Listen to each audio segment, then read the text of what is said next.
ಗೋಡೆ ಕೆಳಗಡೆ ಅಷ್ಟೊಂದು ಜಾಗ ಇದ್ರು ಎಲ್ಲ ಪೋಸ್ಟರ್ನ ಮೇಲ್ಗಡೆ ನೆನ್ಸಿದ್ದಾರೆ. ನಾವಂತೂ ನಮ್ಮ ಪೋಸ್ಟರ್ನ ಕೆಳಗಡೆ ನೆನ್ಸೋಣ. ಆಹಾ ಇವನೊಬ್ನೇ ಬುದ್ಧಿವಂತ. ಅಲ್ಲೋಡು, ಇದು 4 ವೀಲರ್ ಪಾರ್ಕಿಂಗ್ ಜಾಗ ಇರಬಹುದು. ಕಾರು ವ್ಯಾನು ನಿಂತ್ರೆ ನಾವ್ ಅನ್ಸೋ ಪೋಸ್ಟರ್ ಕಾಣಲ್ಲ ಅಂತ ಮೇಲ್ಗಡೆ ಅನ್ಸೋದು. Yeah you are right. ಸತ್ಯ ಇಸ್ ಆಲ್ವೇಸ್ ರೈಟ್. ಕೊಡು ಪೋಸ್ಟರ್ಸ್ನ ಅಂಟಿಸ್ಬಿಡೋಣ. ಸತ್ಯ, ನೀನು ಆ ಏಣಿ ಮೇಲೆ ಹತ್ತತ್ಯಾ? ಹತ್ತತ್ಯಾ ಅಲ್ಲ, ಹತ್ತತೀನಿ. ಅಂದ್ರೆ ಈಗ ನೀನೇ ಹತ್ತಿ ಪೋಸ್ಟರ್ ಅಂಟಿಸ್ಬೇಕು. ವಾಟ್? ನಾನಾ? ನೋನು, ನನ್ಗೆ ಹೈಟ್ ಫೋಬಿಯಾ ಇದೆ. ಏನ್ ಬಿಯಾ? ಅದೇ ಸತ್ಯ, ಎತ್ತರದಲ್ಲಿ ಕೆಳಗಡೆ ನೋಡಿದಾಗ ತಲೆ ಸುತ್ತಲ್ಲ ಅದು. ನೀನೇನ್ ಮುಂಗಾರು ಮಳೆ ಗಣೇಶ್? ನಾನೇ ನಿನಗ್ ಜೋಗ್ ಫಾಲ್ಸ್ ಮೇಲೆ ನಿಂತ್ಕೊಳಕ್ಕ ಹೇಳ್ತಿದ್ದೀನಿ. ಜೀವನದಲ್ಲಿ ಎತ್ತರಕ್ಕೆ ಹೋಗೋದಕ್ಕೆ ಭಯ ಪಡ್ಬಾರ್ದು. ಬಾ ಹತ್ತೋ. ಓಹೋ, ಎತ್ತರಕ್ಕೆ ಹೋಗ್ತೀನಿ ಅಂತ ಹತ್ತಕ್ಕೆ ಹೋಗಿ ಹೆಚ್ಚು ಕಮ್ಮಿ ಆಗ್ಬಿಟ್ರೆ ಡೈರೆಕ್ಟ್ ಮೇಲೆ ಹೊಟ್ಟೋಗಿರ್ತೀನಿ. ಬೇಡ. ನೋಡು ಸತ್ಯ, ಪ್ರಾಣನ ದಾನ ಕೊಟ್ಬಿಡು ಅಂತ ಹೇಳು, ಕೊಟ್ಬಿಡ್ತೀನಿ. ಆದ್ರೆ ಸೂಸೈಡ್ ಮಾತ್ರ ಮಾಡ್ಕೊಳಕ್ಕಾಗಲ್ಲ. I can't. ನಾನು ಹತ್ತಲ್ಲ. ನೋ. ಹತ್ತರಿಕೆ ಒಳ್ಳೆ ಎಳೆ ಮಗನ್ ಎಳ್ಕೊಂಡ್ ಬಂದಂಗಾಯ್ತು. ಸರಿ ಬಾ, ನಾನೇ ಮೇಲೆ ಹತ್ತುತ್ತೀನಿ, ನೀನೇನಿನ ಹಿಡ್ಕೋ. ಹಾ, ಆ ಕೆಲ್ಸ ನಾನು ಕರೆಕ್ಟ್ ಆಗಿ ಮಾಡ್ತೀನಿ. ಬಾ.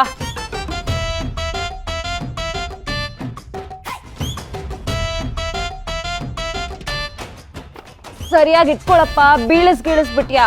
ನೋ ವೇ, ಚಾನ್ಸೇ ಇಲ್ಲ. ಅದು ನಮ್ಮ ಫ್ಯಾಮಿಲಿ ಜಾಯಮಾನನೇ ಅಲ್ಲ. ನಾವ್ ಯಾರನ್ನು ತುಳಿಯಲ್ಲ, ಯಾರನ್ನು ಬೀಳ್ಸೋದು ಇಲ್ಲ. ಧೈರ್ಯವಾಗಿ ಹತ್ತು ಸತ್ಯ.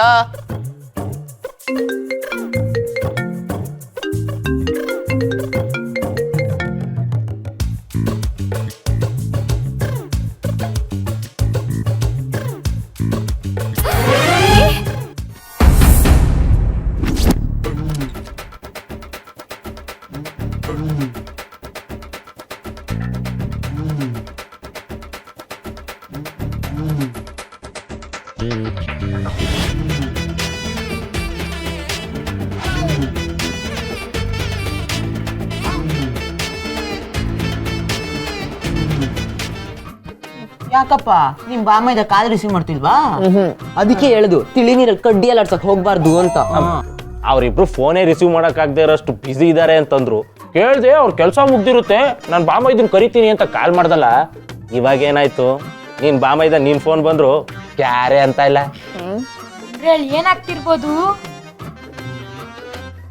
ಏನಾಗ್ತಿರ್ಬೋದು?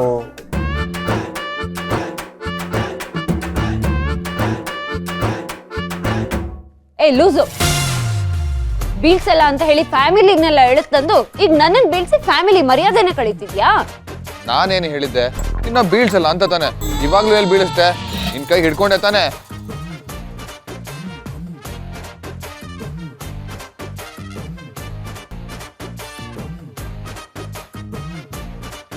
ಇವಾಗ ನಾನು ಏನು ಹೇಳ್ದೆ? ಇವಳೇನು ಅರ್ಥ ಮಾಡ್ಕೊಂಡಿದ್ದಾಳೆ? ಇಲ್ಲಿ ಏನ್ ನಡೀತಾ ಇದೆ ನನ್ಗೆ ಒಂದು ಅರ್ಥ ಆಗ್ತಿಲ್ವಲ್ಲ. ಆಯ್ತಾಯ್ತು, ನಿನ್ ಜೊತೆ ಇದ್ರೆ ಹೀಗೆ ಏನಾದ್ರೂ ಎಡ್ವರ್ಟ್ ಆಗ್ತಾನೆ ಇರುತ್ತೆ. ನೀನ್ ಇಲ್ಲ ಅನ್ಸು, ನಾನು ಅಲ್ಲೆಲ್ಲಾದ್ರೂ ಅಂಟಿಸ್ತೀನಿ. ಓ, ನೀನ್ ಇಲ್ದೆ ನಂಗೆ ಪೋಸ್ಟರ್ ಅನ್ಸಕ್ಕೆ ಬರಲ್ಲ. ಹೋಗೆ ಹೋಗ. ಹೋಗು. ನೀನ್ ಹೋಗ್ಬಿಟ್ರೆ ನಂಗೇನ್ ಭಯನಾ? ಓ, ನನ್ಗೇನ್ ಪೋಸ್ಟರ್ ಅನ್ಸಕ್ಕೆ ಬರಲ್ಲ. ಹೋಗೆ.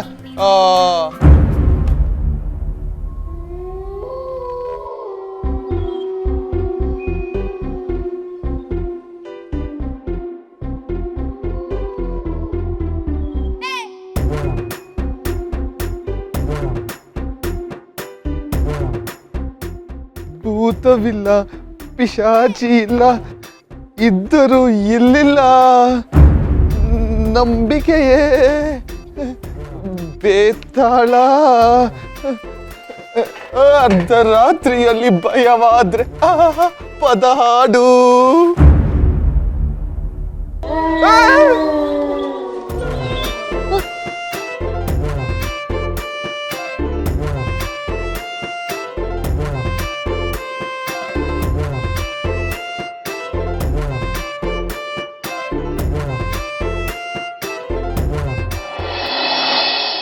ಈ ಕಂಪ್ನಿ ಓನರ್ ಮಗ ನಾನು.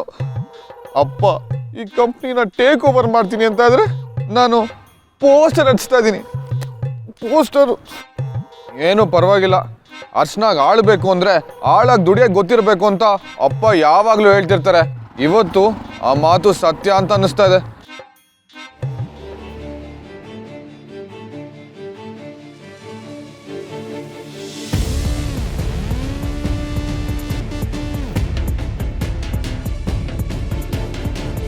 ಅದು ಧರ್ಮರಾಜ್ ಅಂಕಲ್ ಗಾಡಿ ಅಲ್ವಾ?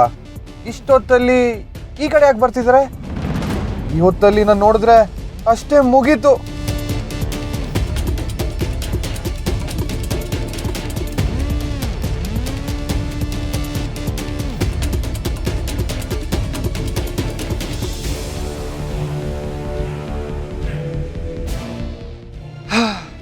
ಸದ್ಯ ನೋಡಿಲ್ಲ ಅನ್ಸುತ್ತೆ.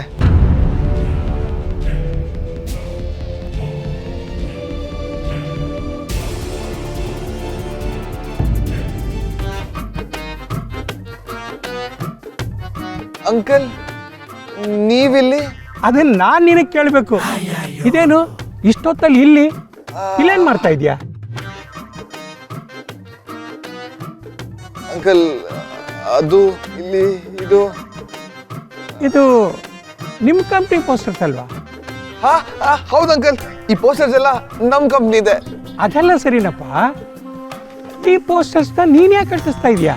ಹಾ ಅಂಕಲ್, ನಾನೇ ನಮ್ಮ ಪೋಸ್ಟರ್ಸ್ ಅಂಟಿಸ್ತಾ ಇದ್ದೀನಿ. ಯಾಕೆ ನಾನು ಅಂಟಿಸ್ಬಾರ್ದಾ? ನಮ್ಮ ಕಂಪ್ನಿ ಪೋಸ್ಟರ್ಸ್ ನಾನೇ ಅಂಟಿಸಿದ್ರಲ್ಲಿ ಏನು ತಪ್ಪಿದೆ ಅಂಕಲ್? ಏನೂ ಇಲ್ಲ. ಆದರೆ ಅದಕ್ಕೆ ಅಂತ ಲೇಬರ್ಸ್ ಇದ್ದಾರಲ್ವಾ, ನೀನು ಯಾಕೆ ಅಂಟಿಸ್ತಿದ್ಯಾ ಅಂತ. ಲೇಬರರ್ಸ್ ಏನೋ ಇರ್ತಾರೆ ಅಂಕಲ್, ಆದರೆ ಅವ್ರ ಕಷ್ಟ ಏನು, ಕೆಲಸ ಏನು ಅಂತ ನಾವು ತಿಳ್ಕೊಬೇಕು ಅಂದರೆ ಗ್ರೌಂಡ್ ವರ್ಕ್ ಮಾಡಬೇಕಲ್ವಾ? ಅದಕ್ಕೆ ಇದೆಲ್ಲ.